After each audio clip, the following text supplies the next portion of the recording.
this edition of World Crisis Radio. This is Webster Tarpley reporting from Washington, D.C.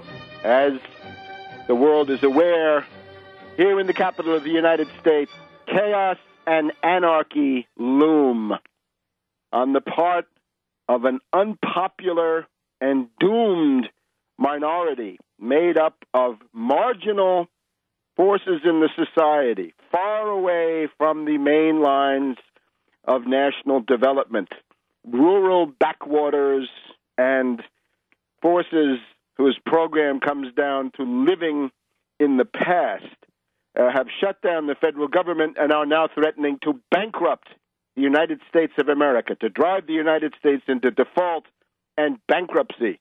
These are anarchists. They are extremists. There are no conservatives, or very few, left in the Republican Party. This is not a fight between conservatives and radicals. It's a fight between reactionaries and fascists.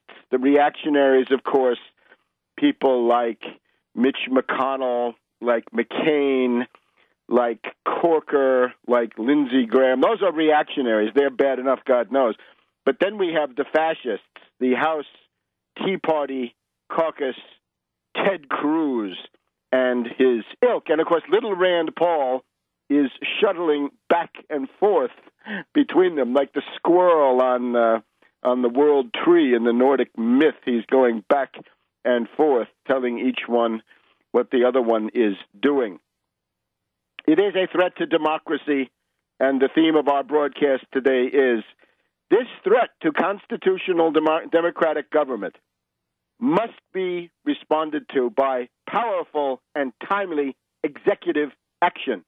You're getting to the point where the only backstop between the United States population and this future of anarchy and chaos and indeed lawlessness is going to be the presidency. And as was said recently, you go to war with the president you have, not the president you wish you had. Now, it's also clear what is going on. It is an attempt to override and abort the normal democratic process. It's a revolt against democracy. It's an attempt to use the techniques, I guess, of interposition and nullification inside the federal government. And it's an attempted cold coup by an unpopular minority, people who get up to 20, 25% support if they're very lucky on the national level.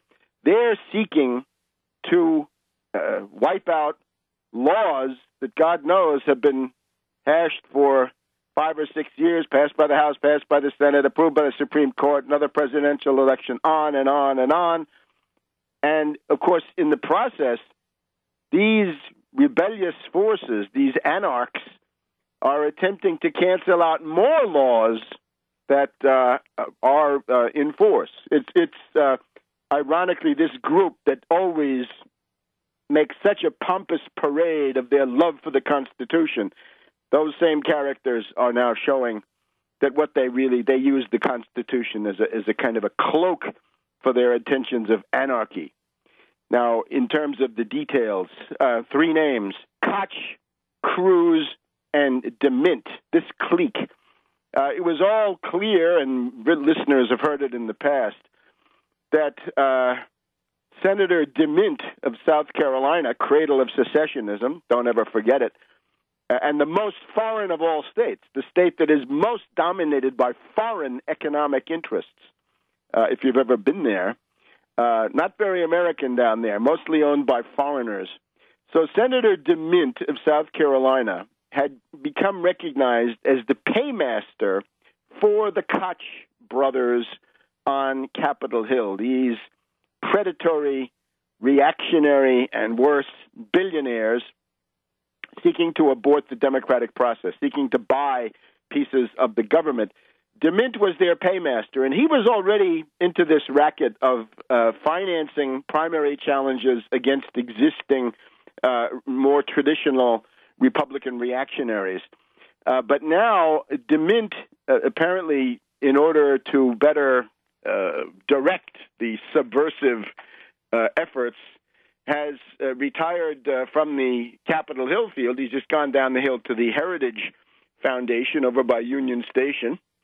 And he is now funding, it looks to me, Cruz. So my guess is the money comes from Koch, the manager, the paymaster is DeMint, and the front man is Cruz, who has gotten himself these 2-3 dozen extremists, yahoos, wacko birds, chuckleheads. We have some other names for them, too, in the House Tea Party caucus, the fascists, in other words. So these people are backed up by the money conduit known as the Senate Conservatives Fund. We've got Heritage Action in the picture. We've got the Club for Growth. And according to studies that have been done of some of these groups, this is not really the Republican Party. These are people who are, if anything, hostile and suspicious. These would be the traditional Republican Party. They don't care about winning. They care about, the great refusal, right? This makes them more dangerous, right? They're acting out some kind of cosmic morality play. They're interested in some reality which is not of this world, and you can't have lots of people doing that and then expect to have a civil society. So there they go. And they've somehow decided that this rather timid reform known as Obamacare, which has lights and shadows, but right now it's all we've got. So I recommend doing what is possible to make that a success. These people have become totally obsessed with that. Now, I'll try to, in the second half of the program today, I want to try to go through epistemologically, sociologically, philosophically, what is happening, what is behind this.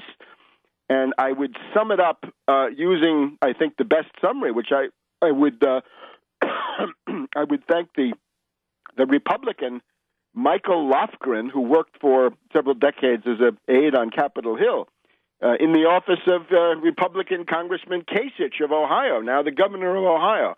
This was pretty close to the heart of the right-wing Republican machine. Lofgren on MSNBC this week summed it up, I think, usefully, saying it is a Neoconfederate insurrection. In other words, sociologically, geographically, the forces that are leading this attack on the modern state, an attack on the modern world, on reality itself, all around us, those forces are Neoconfederate. They're based in the South, in the rural South, and in, what can we call it, Copperhead country, someplace like Indiana, right, famous for the Copperheads, right? Ohio, Indiana, the land of Vallandigham, the man without a country, and so forth. Going back to the Civil War, these were the areas that were sort of gray, right, up for grabs, but certainly sympathetic to the Confederates. It is an insurrection. It's nullification, interposition. It's a cold coup. It's a desire to abort the democratic mechanisms. This is settled law now, and you cannot simply tack this on to every event that comes up. Plus, of course, the blackmail and extortion, the idea that you can use a government shutdown and a government bankruptcy to dictate policy. It is intolerable, and it requires executive action. That's the only agency that can do it. We're in a crisis, if you will, similar to the end of 1932 and the beginning of 1933, when everybody tried to get the banks open, and only Franklin D. Roosevelt was able finally to do it. Lofgren says, a neo-Confederate insurrection seeking apocalyptic outcomes. In other words, the fruition of this crusade is not a real-world event, but it's some event up on the astral plane or something, an event taking place in heaven or on the stage of some metaphysical conflict of good and evil, some Manichaean show place. And that's what they're up to because of their fundamentalist religion. Back in a minute. Welcome back to World Crisis Radio. Webster Tarpley here in the shutdown capital of the United States, teetering on the verge of bankruptcy. Hell gapes chaos and anarchy loom, executive action is required to maintain law, order, civilization, and to sweep back this tide, the myrmidons of finance capital, because that's what they are, right? The line of control goes from Koch and Company in New York to DeMint at Heritage over to Cruz.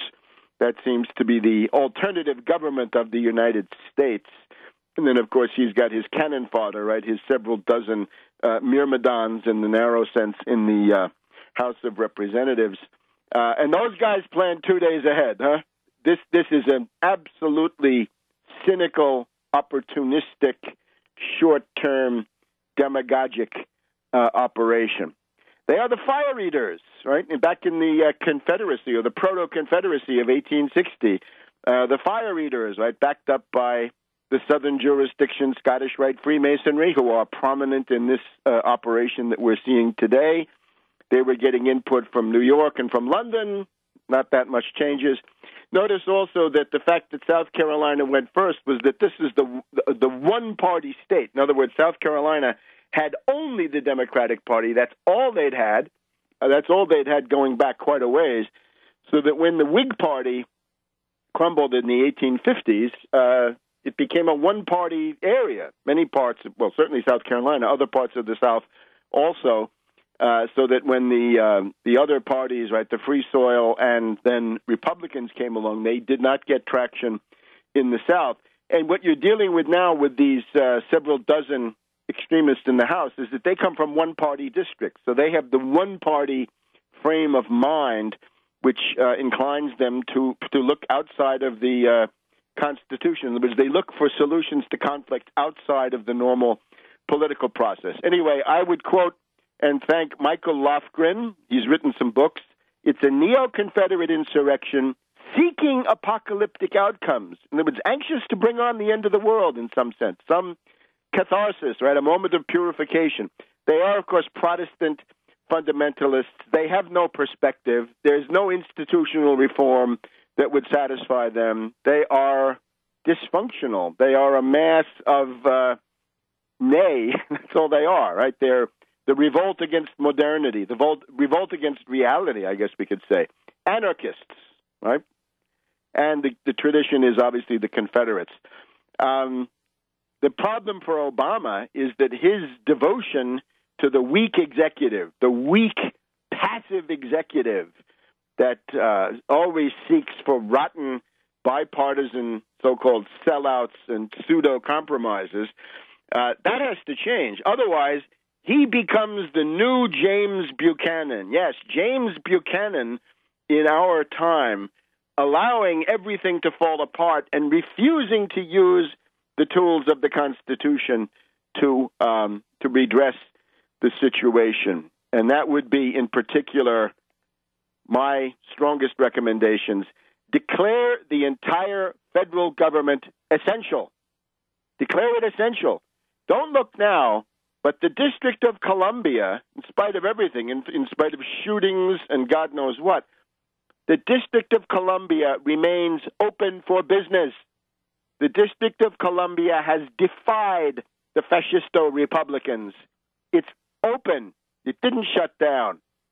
Mayor Vincent Gray gets a word of thanks from every patriotic American.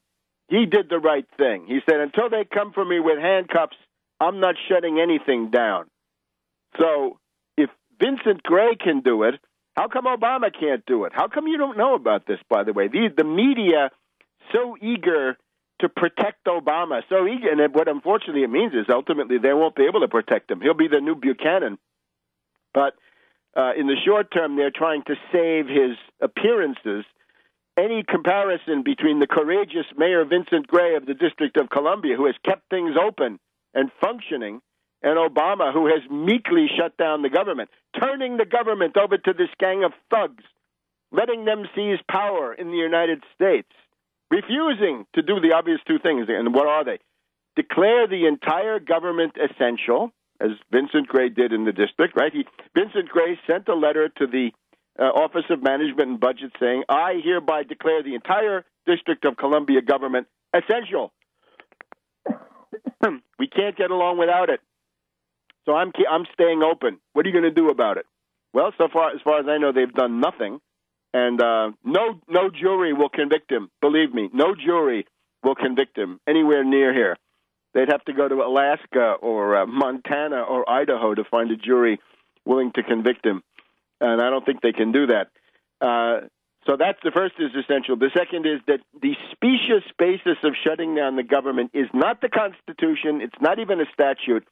It is the Civiletti interpretation. And this goes back to the weak presidency, the first of the modern contemptible weak presidencies, Jimmy Carter, 1979 to 1980. In the last breakup phase of the Carter regime, right, after the Malaise speech, after the firing of the entire cabinet, he got rid of Griffin Bell. He ended up with Benjamin Civiletti. And Benjamin Civiletti went back to the Anti-Deficiency Act of 1870. The Anti-Deficiency Act of 1870, which he interpreted, not that it says this, but that he claimed, Civiletti claimed, this was his reading, that if the spending authority runs out, the entire government must shut down. And then he was told, but that's out of the question. That's crazy. This is the modern world, right? There's the Cold War. There's all kinds of things going on, right? We have airplanes in the air. We have railroads. We have these things, right? Don't tell me about the Anti-Deficiency Act. So he said, okay, I'll make an exception. If you're declared essential for life and property, then you can still come into work. But otherwise, you can't, and you can't even volunteer. You cannot incur any obligations, deficiencies, in your budget. And this is simply wrong. This is unworkable.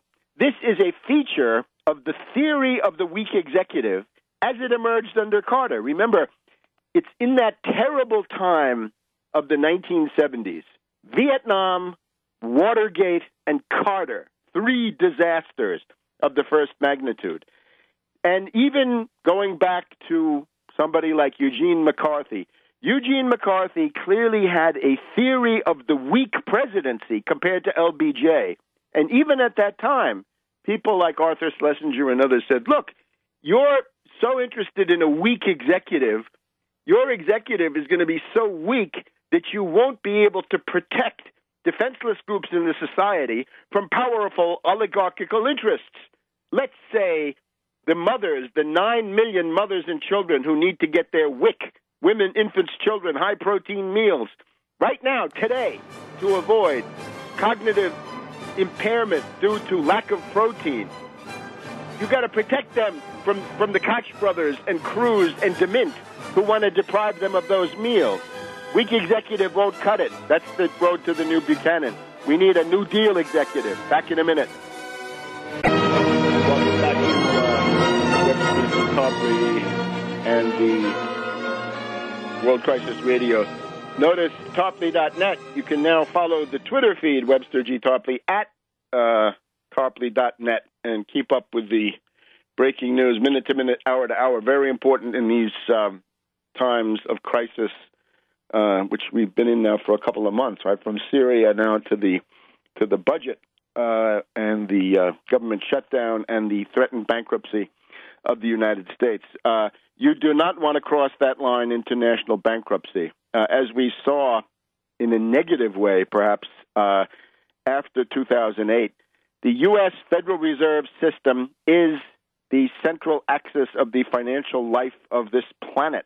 The world economy organized the way it is. We could reorganize it. I know how to do that. I'm for doing it, but you can't just break down and destroy what exists without preparing the alternative, because people will get really hurt in that. The current Federal Reserve System, the U.S. dollar, and the U.S. Treasury market is the centerpiece of the entire world economy. In spite of all the nonsense about other alternatives, they have remained central. And if you destroy that, you're essentially destroying the world economy. So don't do it. Don't go into default. I can show you how millions of people will die in sub-Saharan Africa if the United States goes into default. That's the kind of interconnectedness we're talking about. There's a genocidal overtone to what these lunatics are doing So it is a Neoconfederate insurrection seeking apocalyptic outcomes for reasons which we have to look into theology and so forth, or also psychology, right? They're obviously they consider that debt is original sin. Probably Obamacare is original sin. God knows what they have some theory about Obama in terms of apocalyptic end time events. We don't need to look into this. They're crazy. That kind of stuff must not be allowed to interfere with the running of the modern secular state. And I would also add, we have Bruce Bartlett. We'll talk about this in the second part. In that same program, we had Bruce Bartlett, another ex-Republican, and these guys were no angels, believe me. We can go through things they did. Not good. But they seem to have understood a few things, maybe from personal friction with these lunatics. Bruce Bartlett points out that what the Republicans are doing is identical in many ways to the massive resistance against school integration. The massive resistance against school integration under the Brown versus Board of Education decision, 1954. Case in point, the Harry Byrd racist, reactionary, Freemasonic, Ku Klux Klan machine in Virginia, which shut down public schools in preference to having them integrated. And in particular, in one place, Prince Edward County in central Virginia, they shut down the entire school system and kept it closed for 5 years, from 1959 to 1964. Only yesterday, less than half a century ago.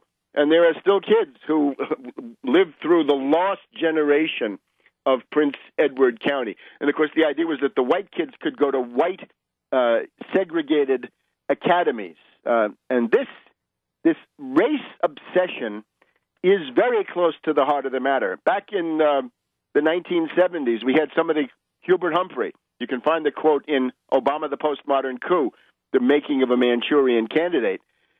Hubert Humphrey criticized the weak executive being theorized by various people, and he said, anti-Washington is racist. Anti-government is racist. Why? Because the programs that you're attacking are the ones that, in the minds of the attackers, they think that those programs are there for black people, Hispanics, and others. In reality, of course, they're serving more white Appalachian poor, and maybe that's also to the point. Remember, the Confederate or Neo-Confederate obsession is the low-wage economy. Drive down wages, drive down wages. It's economic suicide. That's why we have so many Republican governors who won't accept free federal money to allow the expansion of Medicaid in their states because they think that will somehow put a floor under people, right? They don't like the minimum wage. This has been true since the 1930s, right? Since these things came along. They feel that they're having to pay too much for the labor, for the help. But I would notice the way out of that is fairly clear, right? The Medicaid expansion has now been accepted by Christie in New Jersey, by Snyder in Michigan, by Florida, and even Kasich of Ohio is attempting to get the Medicaid expansion. So the D.C. government remains open. Obama should do the same thing. Declare all federal employees and all federal agencies and executive departments all essential.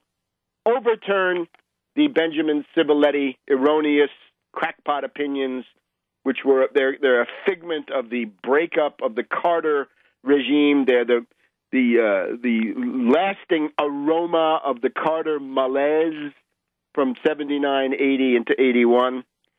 Obama can call up Eric Holder and say, hey, Holder, get rid of those Civiletti opinions. You go home tonight and write a new opinion, and we're going to use that tomorrow to open up the government. Now, of course, Obama's deeply rooted political cowardice, his devotion to working across the aisle, bipartisanship with this gang of fascists and louts, impossible. So let's look into some of the overtones. one of our main theses here is that austerity kills, and austerity does kill. There are a lot of people out there who are trying to stay alive until January 1st so that they can finally get treated. These are the people with pre-existing conditions, serious diseases. They can't get insurance. They might be able to get it, but they can't afford it because the prices are astronomical. And I repeat my call to those people. Hang on, don't die. Living for you will be the best revenge, and you can signal your contempt for this Republican gangster brigade by signing up for Obamacare, and getting in there and asserting your economic rights, because those Republicans are saying you don't have any economic rights. So if we delay Obamacare for 1 year, what happens to those people? See, this is the Republican argument. Say, it doesn't cost you anything to delay it 1 year. I want to know first, how many people will die if Obamacare is opened in January of 2015 instead of January 2014? How many will die? Face that issue, you cowards, you libertarian rats. How many will die if Obamacare is delayed by 1 year? People who can't get it any other way. And don't tell me about going and groveling and begging in the charity ward and hoping that some rich benefactor is going to come and take pity on you. No. That's not good enough for the American people. Americans have economic rights. Maybe Austrians see it otherwise. Maybe libertarians see it otherwise. But here, this is a free people. We have economic rights, and we're not allowing some damn desperate Republican demagogue to come and take them away. And here's what I'm actually recommending.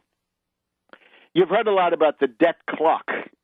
Well, you see the numbers racking up. I want to counterpose to the debt clock a death clock. You heard it right. Death clock, as in dying. A clock that shows how many people die. And we could already get some pretty chilling numbers up there. We had a rotten budget compromise in the spring of 2011 to fund the government. That was already a lot of cuts. We had the Satan sandwich of August 2011 with the caps and the Budget Control Act. And we've had the sequester going on since the beginning of this year. And we've now got the shutdown. So that's 4 rounds of killer cuts. How many have died? And what's the rate? What's the death rate, morbidity and mortality, because of needless austerity? Back in a minute on World Crisis Radio. Welcome back to World Crisis Radio.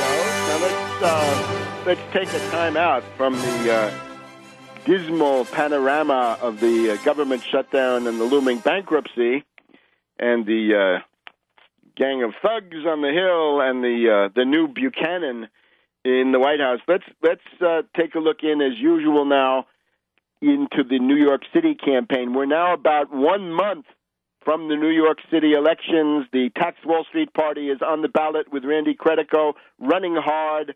And let's get an update now from Daniela Walls. Daniela, welcome. Hi, Webster. Yeah, we're exactly 1 month from the big date of the November 5th general election.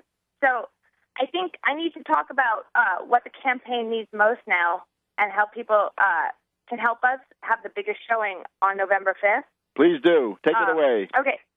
So, we've been doing as much as we humanly can here so far, but now it has to be up to everyone. We currently have enough volunteers to hand out our 10,000 campaign flyers on the streets in New York City. Many people wrote to me since last week's show and volunteered for on-ground work. Our volunteer count is now more than effective for this. However, if you are in New York City and you want to come out and meet up with us on the weekend, we're going out with as many people as possible. Call Chris Reese at 908-433-3266, and he'll let you know exactly where the crew is in real time. Every weekend, we will have a big gang of people meeting in a central location to get flyers from Chris, and then spend a couple hours passing them out. Usually then everybody goes out after flyering for a fun meal and beer. Chris's number, again, is 908-433-3266. But right now, we are especially looking for people to do things remotely to spread the word about the platform. there are many things you can do if you're not in New York City.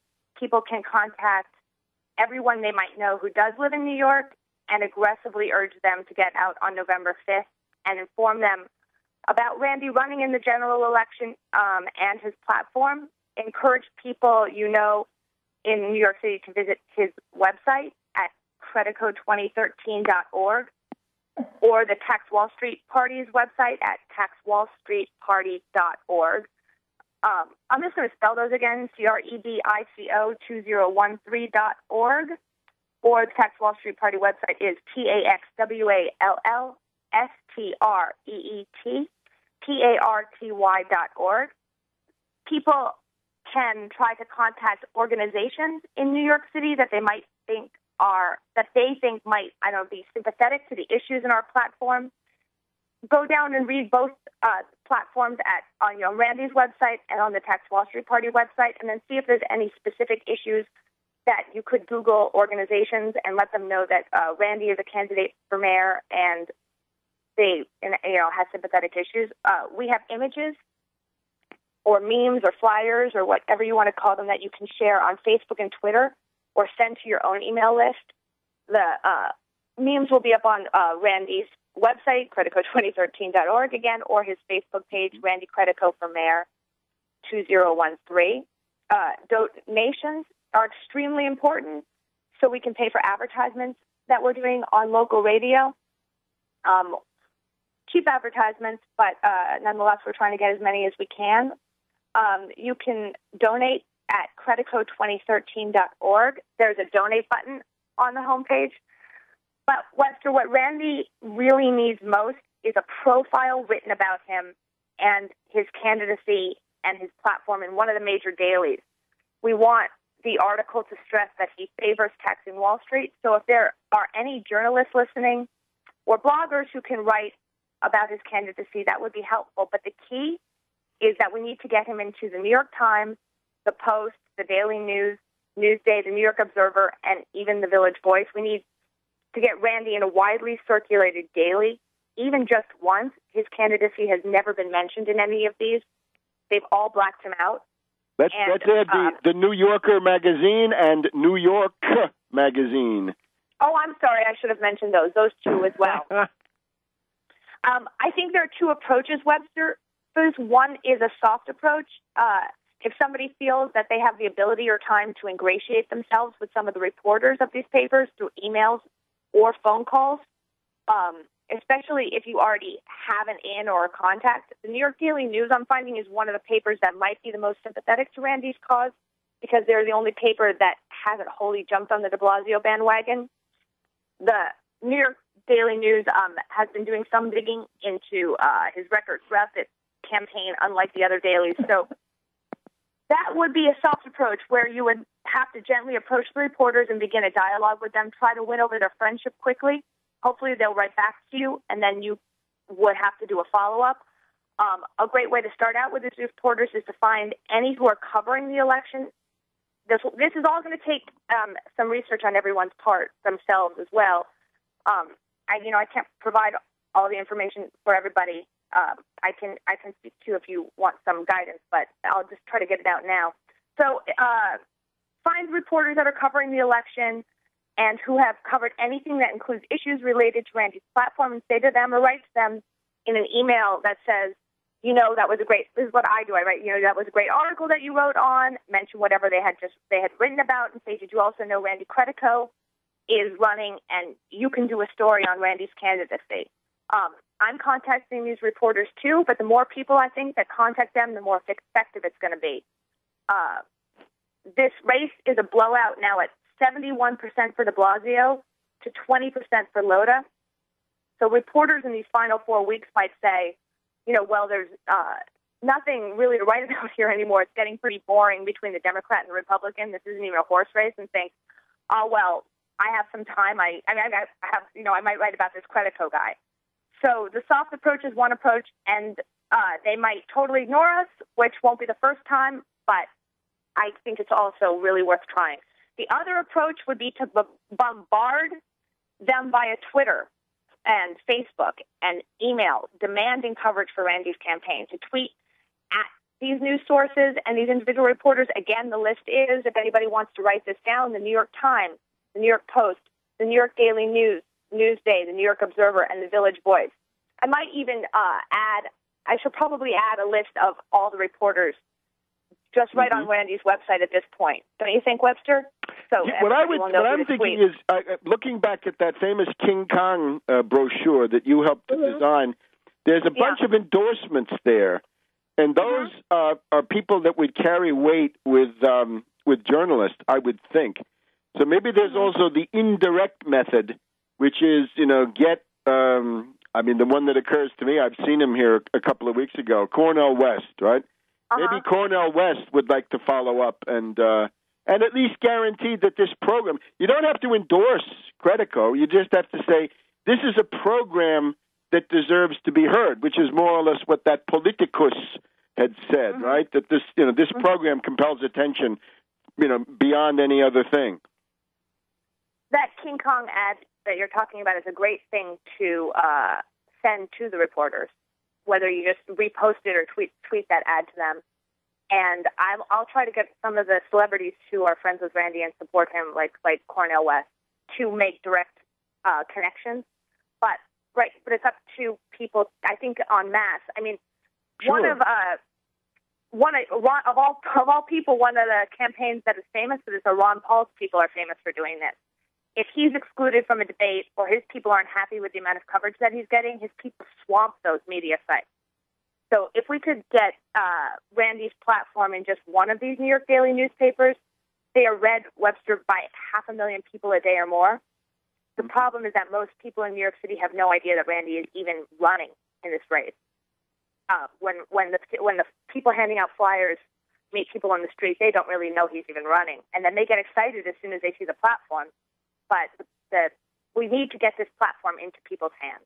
Let me also suggest here, one thing that's worked in Washington over the years is if you get up on an overpass with a banner during the morning rush hour, and it could just say, vote Credico November 5th, or just Credico.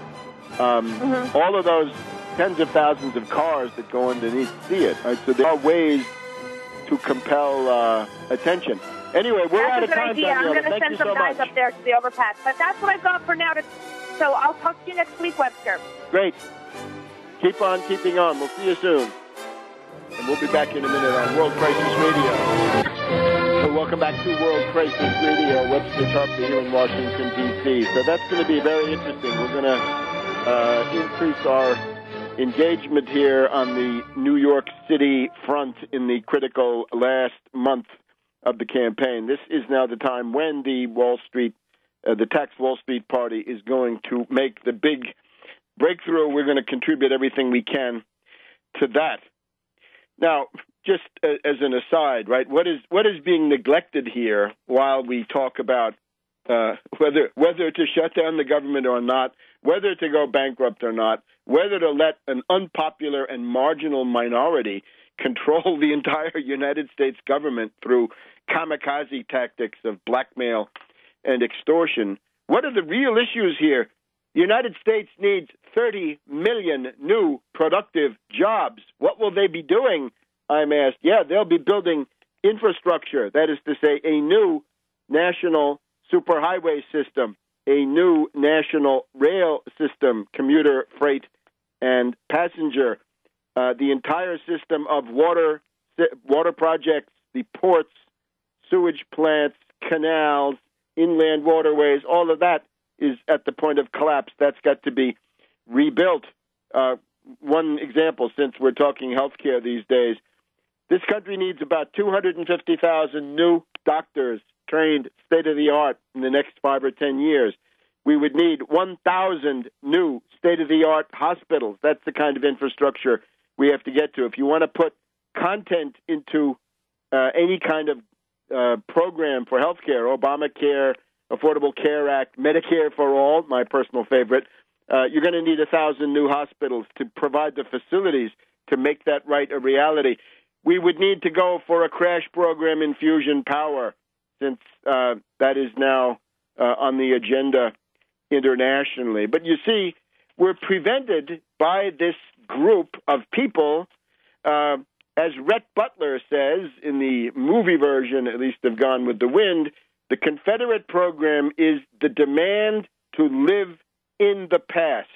Now, what do the American people think about Obamacare? Well, they're voting with their feet, aren't they?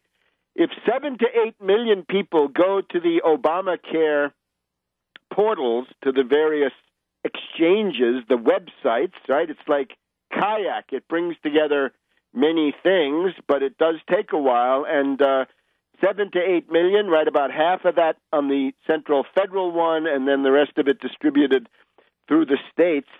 That's obviously great interest. And there are 30 to 40 million people who lack insurance, and quite a few of them can get something. They can at least assert their right.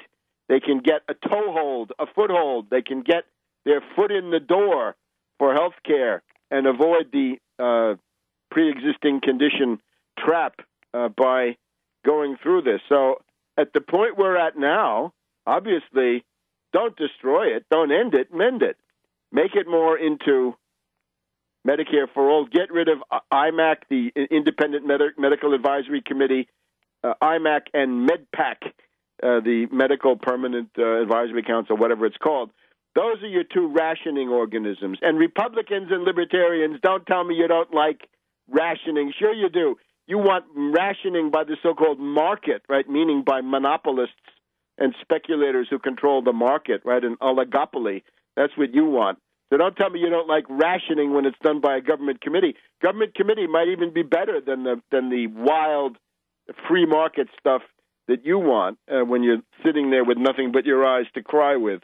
So there's no doubt if 7 to 8 million people came the first day, and Obama is justly criticized for not devoting political capital to announcing this, to beating the drum for it, to popularizing it, I think a good number of the 40 million are going to come forward over the next 6 months, and they're going to take it. And remember, if you can get any kind of health care, even somewhat sketchy, for $100 per person per month, that's a deal, because that's the rate on Medicare is, what is it now? It's about $125 or $130 per person per month. So Americans are voting with their feet. And what it shows is, in spite of all the hysterical Republican scare tactics and big lie propaganda, this is New Deal America. Americans believe, yes, they do, that they have economic rights. They may not be able to quote you the Franklin D. Roosevelt 8-point Economic Bill of Rights of January 1944, which fulfills the freedom from want provision of the Atlantic Charter of August 1941. It is the basis for U.S. victory over fascism in World War II. Our forefathers won those rights by defeating fascism on the battlefield. I wonder if Ron Paul has ever heard of fascism. There is something called fascism, Ron. You should look into it because it might be a little bit uncomfortable for you as you go into it. Now, the other thing, of course, is remember the cost of having the Tea Party control the government is the cost of learning Chinese, right? Obama not going to Asia, so he's not going to the Asia-Pacific Economic Cooperation meeting in Indonesia, and he's not going to the East Asia Economic Summit in Brunei. There were two reasons to go. Can't go because the Tea Party has shut down the U.S. government. And guess who's gloating? Hey, the People's Republic of China is gloating over chaos in the U.S. And they're saying, look, these people belong to the past. They've had it. They're exceptional. Yeah, they're exceptional relics for the museum, right? For the dustbin of history, as was once said. So if you don't like that, you better do something. It's going to take 30 million jobs. But the first thing you got to do is to break the power of this lunatic clique that is controlling the government. Now, somebody pointed to me, Paul Craig Roberts, the distinguished. Paul Craig Roberts says Obamacare benefits only two groups, the insurance companies, it's fair enough, and employers who drop workers to part-time. Well, the second point is nobody's forcing those employers to make people part-time. They decide to do that on their own. Why don't they take individual responsibility, huh? Hey, conservatives, individual responsibility if you make a worker from part-time to from full-time to part-time because it's cheaper for you. You still decided to do it. Nobody made you do it. Nobody made you hoard your cash overseas. Nobody made you send your jobs to Southeast Asia. But I would have to ask Paul Craig Roberts, what about the 40 million people who can't get health insurance? How about them? How about the 7 to 8 million people who came forward on Tuesday to try to find out what they could get?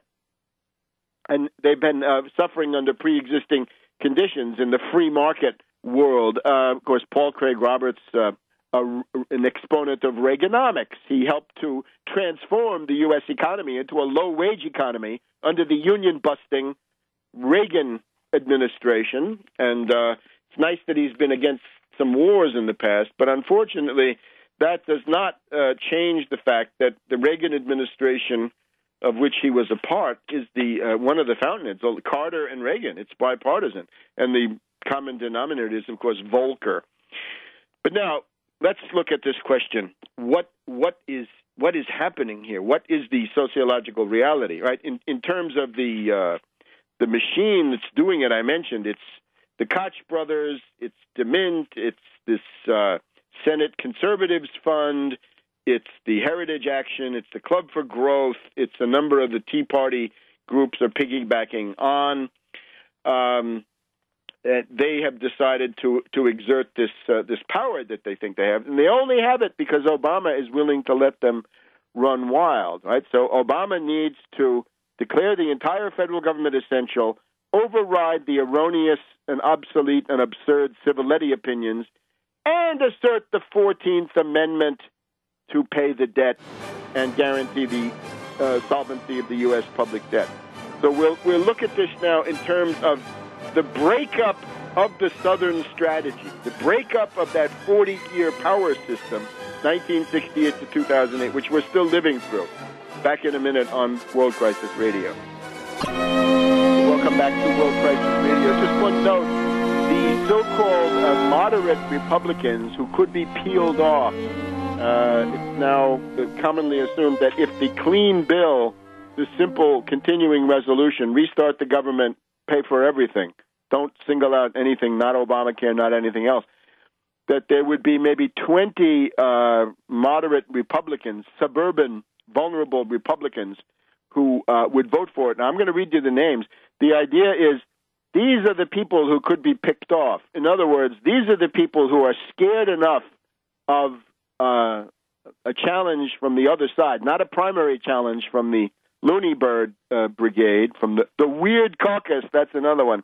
Not from the Weird Caucus, but from presumably a Democrat. So these people are the ones, if you live in these districts, you got to think about organizing a challenge.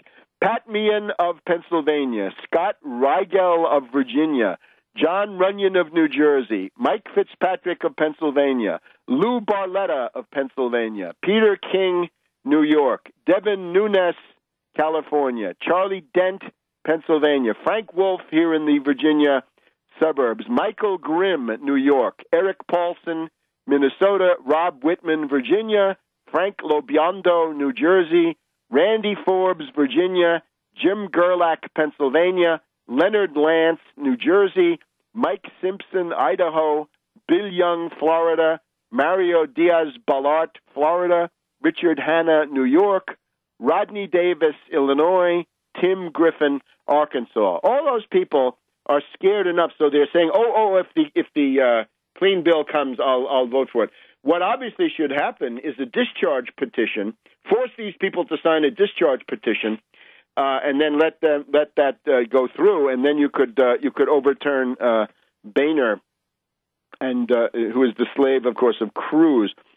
But here's the idea: 1968 to 2008, or thereabouts. We've talked about it before. That's the Southern strategy. In other words, that is one of the party systems, right? The previous one, of course, was the New Deal system, 1932 to 1968. The one before that was the McKinley Republican system. The one before that was the Lincoln Republican system. The one before that was the Jacksonian flawed system. And the one before that was, of course, the Federalists' and then the Jeffersonians. But 1968 to 2008, what's the characteristic? An overwhelming, exorbitant power of the southern states in the Electoral College. They've become Republican. They stayed racist, but became Republican, and that has been dominant. And that then, together with these catastrophes, Vietnam, Watergate, Carter, Volcker, I suppose we should add the Kennedy assassination, too, coming up, the anniversary coming up now next month. Those events have weakened the presidency compared to the New Deal presidency. The New Deal presidency, of course, means Roosevelt, and it means Kennedy's attempt to revive that, and Lyndon B. Johnson, who, if you remember the journalistic coverage of LBJ, the main word they would apply is power to get what he wanted through the Congress and to master the mechanisms of government. So nobody would talk of a president like Obama or Clinton or even Bush in terms of power. These are weak executives. They're contemptible. And a lot of this has to do with various budget rules that were implemented in the mid-'70s in the immediate post-Watergate era, the preponderance of the power of the Federal Reserve with Volcker, Greenspan, and so forth. Another reason why you should look at Tarpley for a Fed head that would change that. And right now, the demographic and political basis of the Southern strategy, the Southern dominance in the Electoral College, has ended, but we've still got these people who expect to find a weak executive. So Obama, you've got to change that. Now, who are these people, right? Who are these Tea Party people? Well, insurrectionary Confederates seeking apocalyptic outcomes based on their religious fundamentalism. What is it that's getting them? We'll put it in perspective. Let's go back to questions of Germany in the Weimar Republic, right? In other words, forms of middle-class radicalism under depression and breakdown conditions. There are certain parallels to the Poujadistes of France, to the Beppe Grillo movement in Italy today. But let's go with a scholar like Karl Dietrich Bracher, B-R-A-C-H-E-R. Who is it that voted for the Nazi Party in Germany? And Bracher says the strength of the NSDAP was in the petty bourgeois middle class and small landowning groups that had been hardest hit by the outcome of World War I, by the economic crisis, and by the structural changes of modern society. Now let's see if I can find the other one. We then get a quote from Seymour Martin Lipset, right? The Harvard sociologist and historian, and he wants to give you a profile. And these are the somewhat simplistic profiles that you find, but still they guide us in the right direction, I think. He writes, who is the person, what kinds of people were likely to be interested in the Nazi Party and stuff like this. And let's see if we can find him. Okay, Seymour Martin Lipset says, the ideal type Nazi voter in 1932 was a middle-class, self-employed Protestant who lived either on a farm or in a small community and was opposed to the power of big business and big labor. But you've also got to add big government, right? In the Weimar Republic, government was the republic, in other words, which as distinct from the monarchy, right? Before that, they'd had the monarchy of the imperial Hohenzollern family. So the republic, a lot of people rejected the republic. Most political parties rejected the republic. You're now getting to a situation where the Republican Party rejects the republic. In Weimar, the ones that were in favor of the republic were the Social Democrats and some of the smaller middle parties, right? The German People's Party. But the Nazis were against the republic, the communists were against the republic, and the landowner party, the German National People's Party, they were also against the republic. They wanted the Kaiser to come back. So you get the idea. Middle class, petty bourgeois, largely rural, some, small business. There's the old middle class of shopkeepers, the new middle class of white-collar workers. Sure, there's that. And there are people who feel threatened by changes, right, by modernization, right? And of course, modernization doesn't mean it's good. It just means what's happening at any given time. If we look at the Tea Party people, these are people who have taken it on the chin as a result of globalization in the past 20 years, since 1991. And this developed in them a status panic. They're afraid of losing their middle-class status. We'll get back to them in just a minute. Welcome back to World Crisis Radio. So, getting to the heart of the matter, what's the sociology of this Tea Party? What are the deeper roots? That we can compare it to Germany, 1920s, 1930s. We can compare it to American South, pre-Civil War, and then 1950s, 60s civil rights era. But the general idea is, first of all, remember, partisanship is an economic condition. It's not a state of mind.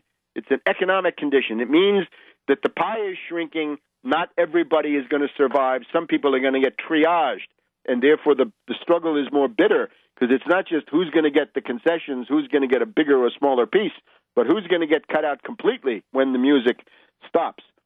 The petty bourgeoisie, the middle classes, caught in the middle between big labor and big business, right?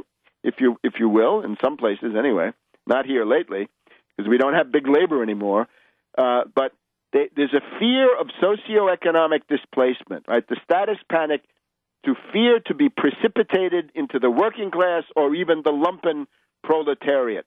Small farmers, shopkeepers, students, pensioners, artisans, old people, pensioners, blue collar, all of these people can be affected by this stuff. But nostalgia for the past and anti-modernity. In some cases, the anti-modernity is right, but they're not capable of understanding how you ameliorate, roll back some of the bad features of modernity. These people see elections as every election is a referendum on the system, right? Keep it, yes or no.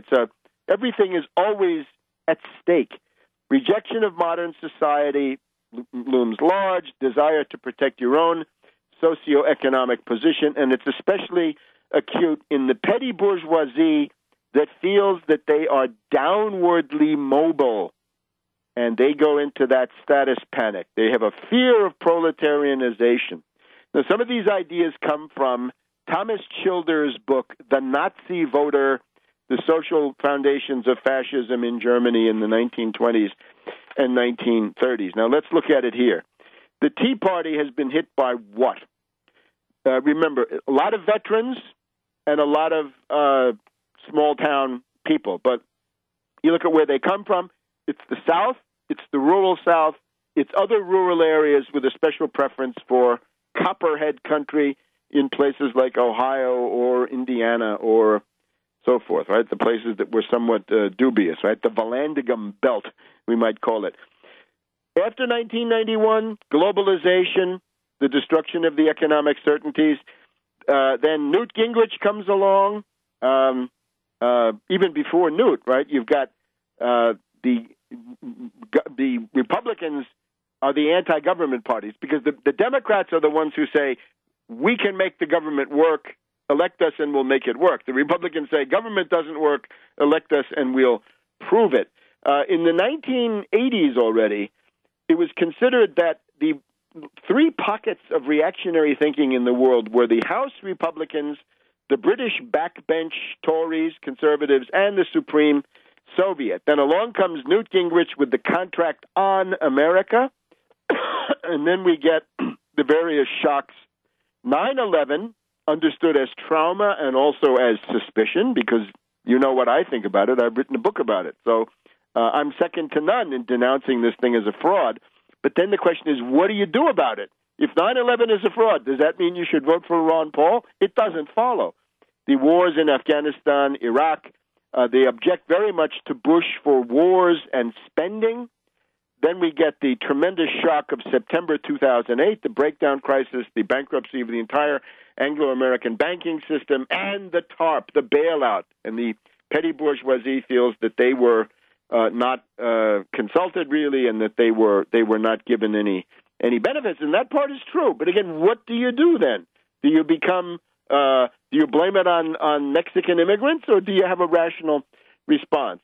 Then along comes Obama, and this a lot of this, of course, a lot of what they object to is valid. But again, what do you do about that? Some of them I think they feel that the Southern strategy is over, that the dominance of the cultural, political world of the United States is over, and the demographic doom, right, that the white part of the United States is heading towards being a minority. And some people feel very, very concerned about this. So the party realignment goes on, and some of these people are less influential than they were. So go back to this Bartlett comment, right? The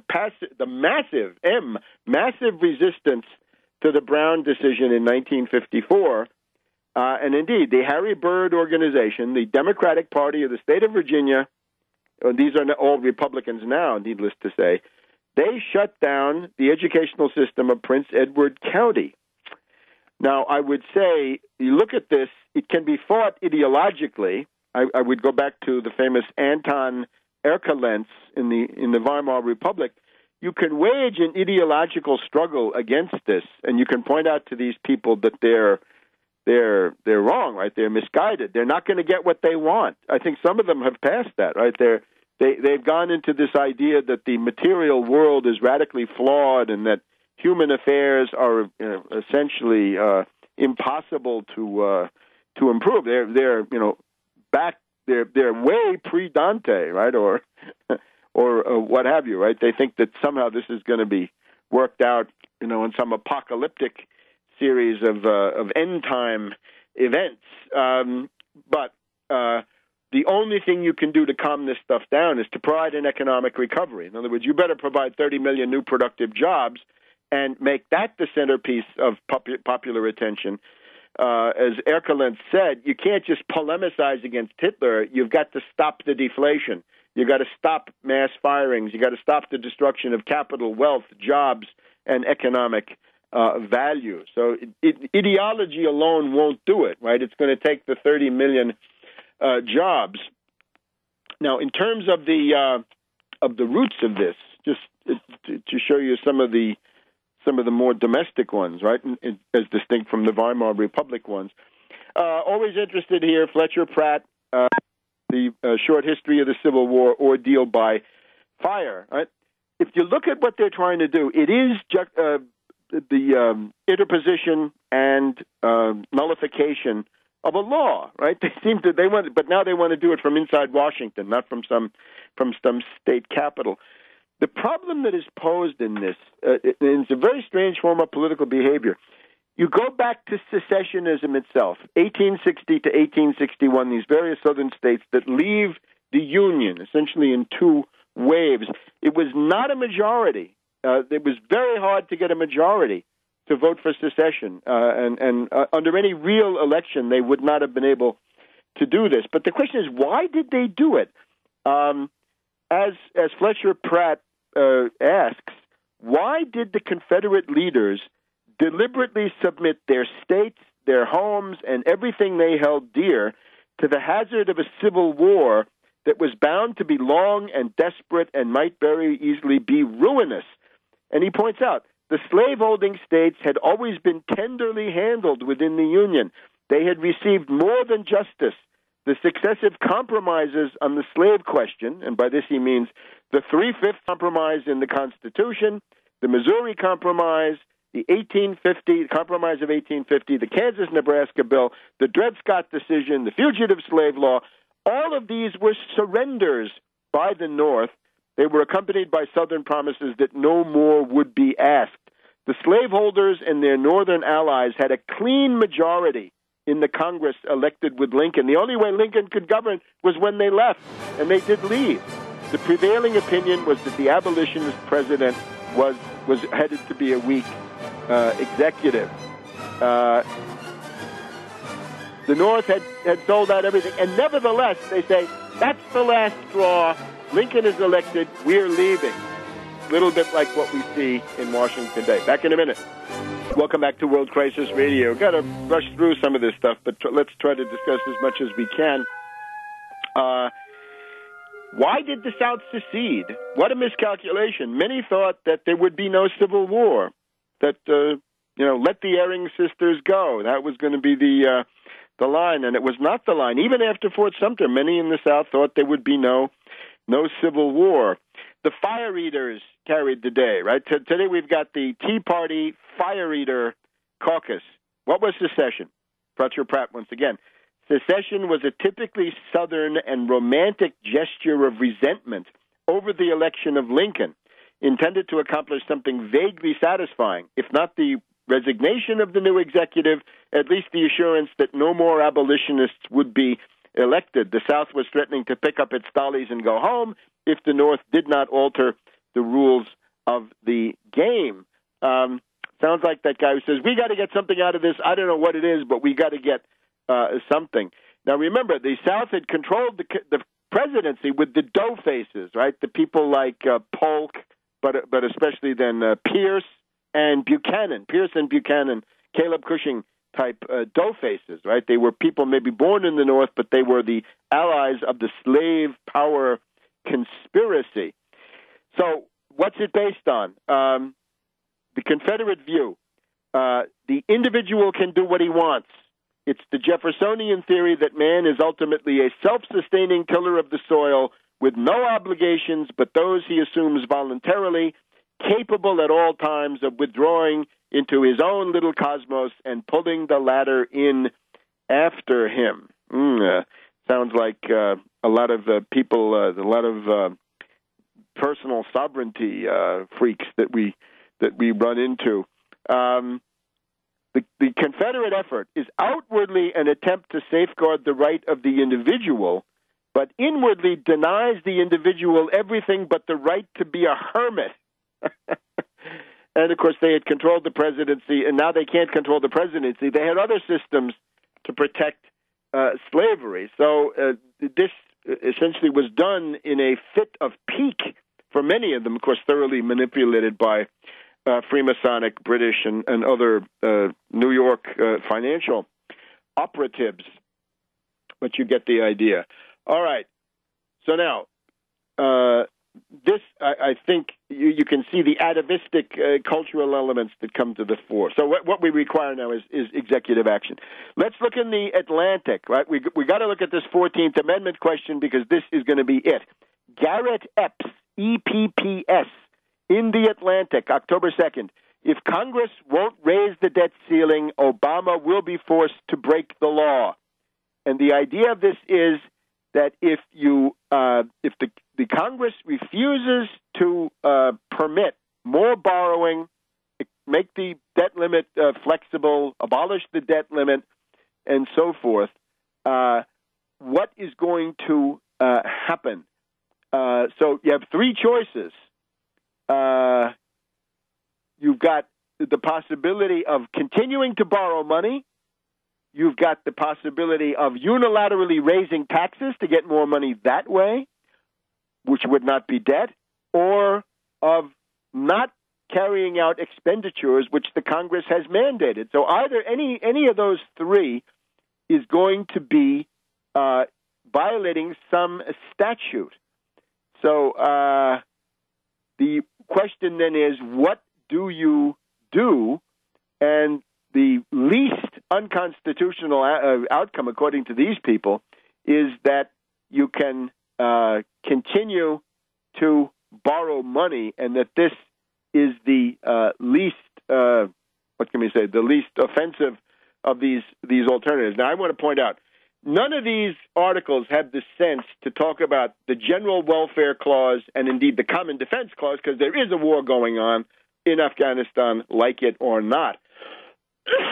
And a lot of them voted for it. Ron Paul voted for that war, so don't tell me you don't like the Afghan war, Ron. You voted for it. He was for it before he was against it. So the idea, therefore, is the General Welfare Clause and the Common Defense Clause That is the framework in which you should read this. And then you've got the 14th Amendment. A lot of these writers don't seem to realize what the 14th Amendment points to. It says the public debt of the United States shall not be questioned. That doesn't just mean you get up and say, I repudiate the public debt. No, it means that you've got to pay the interest and service that debt. Here's another one. This is the Huffington Post. Peter M. Shane, S-H-A-N-E, what the president should say if Congress misses the debt ceiling deadline. Now, you can look at my Twitter feed to find some of these links. He says there is no clear law to guide actions. This is in the form of a speech by the president. You have a no-win, he says. I could cease government borrowing and defer some government spending on a selective basis, but that would violate the statutes of spending. I could disable government programs. I could continue under the 14th Amendment, and then I'll be violating the statute. But, of course, the 14th Amendment takes precedence over the statutes. And you are the magistrate required to take care that the laws be faithfully executed. And the conclusion here is, and this is in the form of a speech by the president, I have thus decided to continue borrowing funds on behalf of the United States in order to repay those debts that have already been incurred pursuant to law and to continue those government programs Congress has already authorized. In so doing, I believe I am faithfully executing the intent of the framers of the 14th Amendment, to ensure that the federal government would never repudiate its lawfully incurred obligations. Okay, Peter M. Shane in the Huffington Post. And then we have a legal article. Let's see here. This is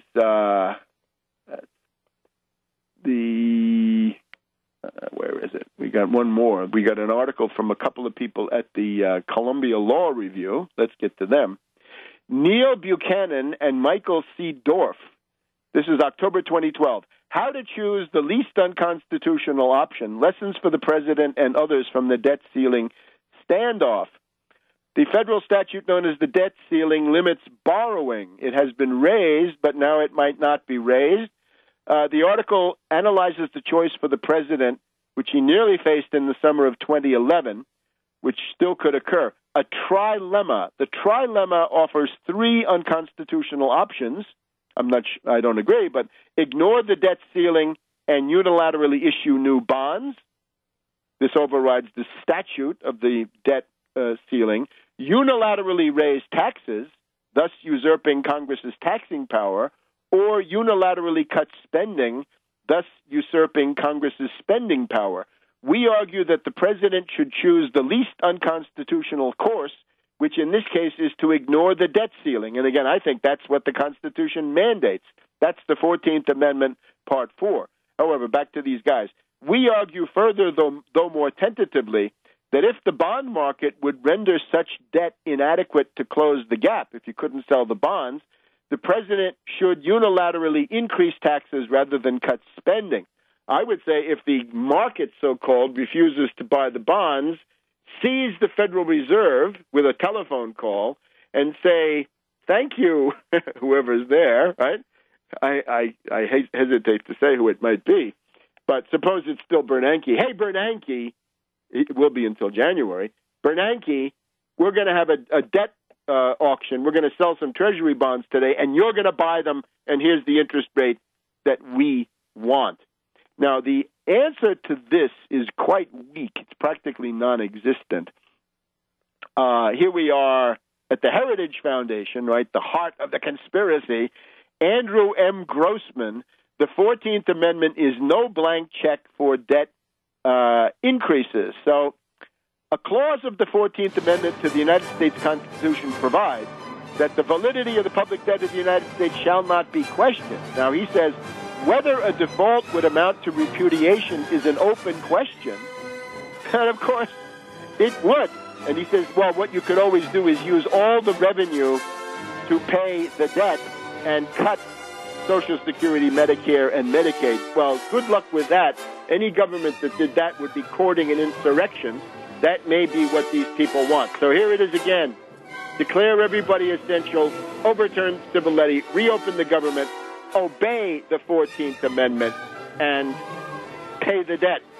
And at that point, you will have broken the power of this absurd, unpopular, marginal, rearguard Neoconfederate minority, which is attempting a coup from inside the public institutions. Back next week.